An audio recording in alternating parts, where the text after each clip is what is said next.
Assalamualaikum warahmatullahi wabarakatuh. Di sini saya akan mempresentasikan hasil jurnal riset kelompok kami dengan judul Identifikasi Potensi Lokal Kabupaten atau Kota pada Tingkat Keberhasilan Penanganan COVID-19 dan Pemulihan Ekonomi menggunakan Naive Bayes Classifier dengan anggota kelompok kami Efrenibros Almatino absen 9 dan Muhammad Sani Ainul Hakim absen 20. Bab 1 Pendahuluan 1.1 Latar belakang. Coronavirus Disease 2019 atau COVID-19 merupakan keluarga besar virus yang menyebabkan penyakit mulai ringan hingga berat seperti common cold atau pilek dan penyakit serius seperti MERS dan SARS. Penularan dapat terjadi dari hewan ke manusia atau zoonosis. Penularan pun bisa terjadi dari manusia ke manusia sangat terbatas. Sampai saat ini penularan COVID-19 masih belum diketahui secara pasti. Pandemi COVID-19 memberikan dampak yang sangat besar bagi dunia, salah satunya di Indonesia. COVID-19 memberikan banyak pengaruh dalam berbagai sektor. Salah satu sektor yang berdampak adalah sektor ekonomi. Sistem perekonomian adalah sistem yang digunakan untuk negara untuk mengalokasikan sumber daya yang dimiliki, baik individu maupun organisasi di negara tersebut. Tetapi, semenjak adanya pandemi ini, negara memiliki krisis ekonomi yang diperkirakan menjadi lemah dari tahun-tahun sebelumnya. Seperti perekonomian menuturkan bahwa pertumbuhan ekonomi bisa tertekan hingga level 2,5% hingga 0%. Hal itu bisa terjadi ketika tidak dilakukan strategi pencegahan yang baik dan tepat untuk mengatasi hal tersebut. Munculnya pandemi COVID-19 juga masuk ke dalam struktur ekonomi masyarakat sehingga mempengaruhi kehidupan ekonomi. Teori struktural fungsional melihat sebuah struktur dalam masyarakat yang memiliki fungsi dan peran masing-masing dan saling berkaitan satu dengan yang lain. Munculnya suatu permasalahan di suatu bidang akan mempengaruhi bidang yang lain. COVID-19 merupakan suatu permasalahan dalam bidang medis, namun dampaknya terjadi hingga sistem ekonomi masyarakat. Oleh karena itu, struktur ekonomi mulai beradaptasi dengan suatu masalah yang terjadi. Munculnya disfungsi membuat kehidupan ekonomi masyarakat berubah. Naive Bayes Classifier merupakan teknik prediksi yang berbasis probabilistik sederhana yang berdasar pada penerapan teori Bayes. Metode ini menggunakan model fitur independen karena metode ini memperhatikan asumsi independensi yang kuat. Teori Bayes ini pernah digunakan untuk prediksi kelulusan dan prediksi harga emas. Berdasarkan dari uraian tersebut, maka kami sebagai penulis tertarik untuk mengidentifikasi potensi lokal kabupaten atau kota pada tingkat keberhasilan penanganan COVID-19 dan pemulihan sektor ekonomi dengan menggunakan Naive Bayes Classifier. 1.2 Rumusan masalah. Berdasarkan latar belakang di atas, dapat dirumuskan permasalahan sebagai berikut. A. Parameter atau atribut apa saja yang mempengaruhi potensi lokal kabupaten atau kota pada tingkat keberhasilan penanganan COVID-19 dan pemulihan ekonomi. B. Bagaimana cara mengidentifikasi potensi lokal kabupaten atau kota pada tingkat keberhasilan penanganan COVID-19 dan pemulihan ekonomi menggunakan Naive Bayes Classifier. 1.3 Tujuan penelitian. Tujuan penelitian ini adalah sebagai berikut.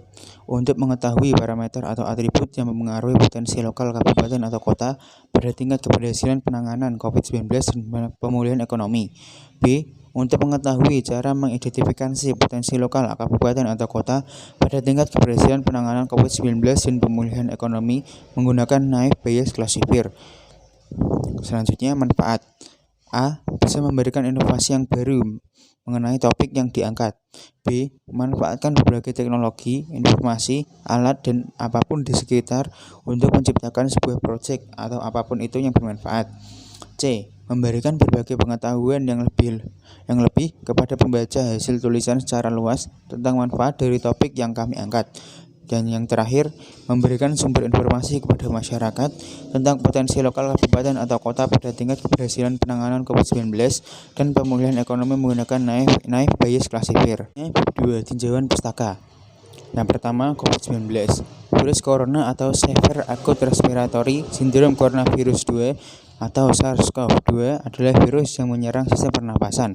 Penyakit karena infeksi virus ini disebut COVID-19.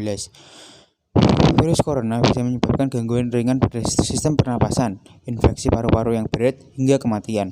Severe Acute Respiratory Syndrome Coronavirus 2 yang lebih dikenal dengan nama virus corona adalah jenis baru dari coronavirus yang menular manusia. Virus ini bisa menyerang siapa saja, baik bayi, anak-anak, orang dewasa, lansia, ibu hamil maupun ibu menyusui. Yang selanjutnya, ekonomi. Ekonomi adalah aktivitas manusia yang berhubungan dengan produksi, distribusi, pertukaran, dan konsumsi barang dan jasa.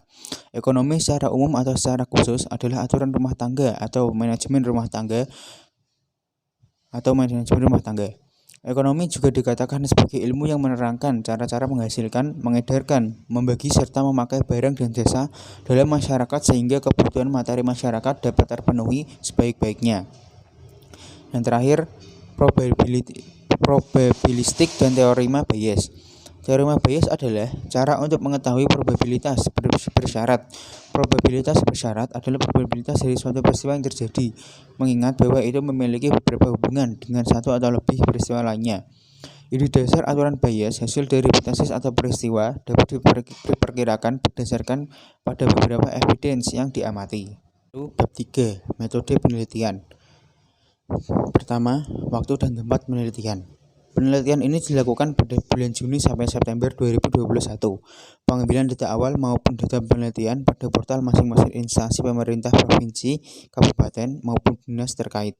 Pembuatan model pemrograman dilakukan di Pusat Komputasi MAN 2 Kudus dan Rumah Peneliti. Yang kedua, sumber data, alat dan bahan. Data penelitian merupakan data mentah yang diperoleh dari website PPID Kemenkes, PPID BPK, PPID tiap kabupaten, PPID instansi terkait. Dalam penelitian ini dibutuhkan data-data tersebut, WK Machine Learning, dan juga PC untuk pengolahan dan analisis data. 3. Metode pemerolehan data penelitian ini menggunakan pendekatan CRISP-DM dengan tahapan 1. Pemahaman atas permasalahan. Pada tahap ini dibutuhkan pengetahuan dari objek bisnis, bagaimana membangun atau mendapatkan model terbaik, serta membangun data. Selanjutnya, pemahaman atas data. Tahap ini fokus pada pemeriksaan serta identifikasi masalah dalam data nilai outlier dan hilang, seperti diperbaiki dalam tahap data preparation. Yang ketiga, menyiapkan data. Tahap penyiapan data merupakan pembuatan variabel turunan, filtering, dan konversi data guna memastikan data bersih serta tepat untuk algoritma yang digunakan. Pada tahap ini dilakukan pembagian data menjadi 2, yaitu data training dan data testing. 3.4 Metode pengolahan dan analisis data. Yang pertama, potensi keberhasilan penanganan COVID-19 dan pemulihan perekonomian daerah dibilang berhasil jika angka kematian akibat COVID-19 dapat berkurang. Oleh karena itu, protokol kesehatan yang ketat harus selalu ditegakkan. Tidak mematuhi prokes yang dibuat pemerintah sama halnya dengan mempercepat angka penularan COVID-19. Ada banyak sekali faktor penyebab suatu daerah berhasil menekan penyebaran COVID-19. Contohnya, tempat wisata yang sebagai pemicu penularan COVID-19 ini ditutup. Itu bisa mengurangi penyebaran COVID-19. 2. Data mining dengan naive Bayes classifier. Saat ini dalam proses bisnis institusi berbasis teknologi informasi dalam jaringan, termasuk pada perguruan tinggi, sering ditemukan akumulasi data dalam jumlah besar.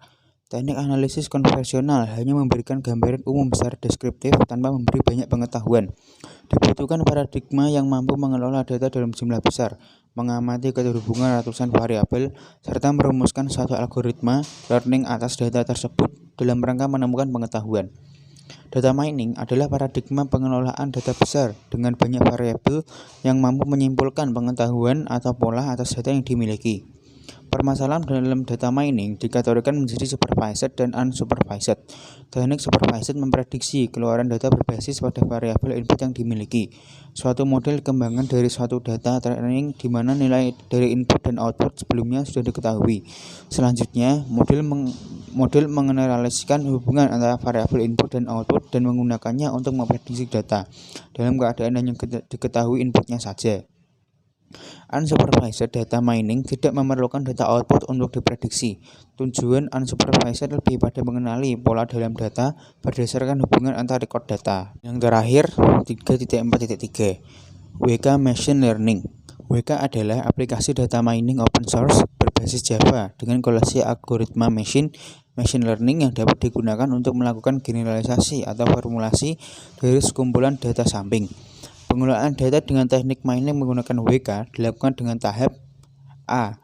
Import data dalam format yang diakomodasi WK, seperti CSV, ARFF, dan sebagainya. B. Pemberian metode data mining.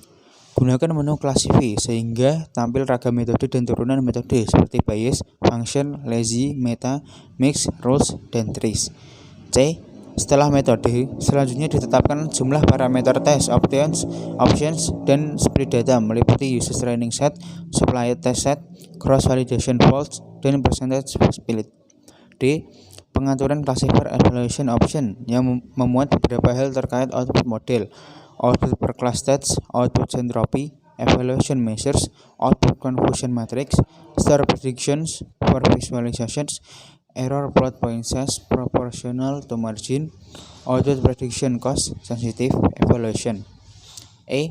Lakukan proses hingga diperoleh report atau summary dengan atribut correctly classified instances, incorrectly classified instances, dan sebagainya. Demikian presentasi yang dapat saya sampaikan. Saya minta maaf jika ada kesalahan kata atau kurangnya penampilan dalam presentasi kali ini. Sekian. Wassalamualaikum warahmatullahi wabarakatuh.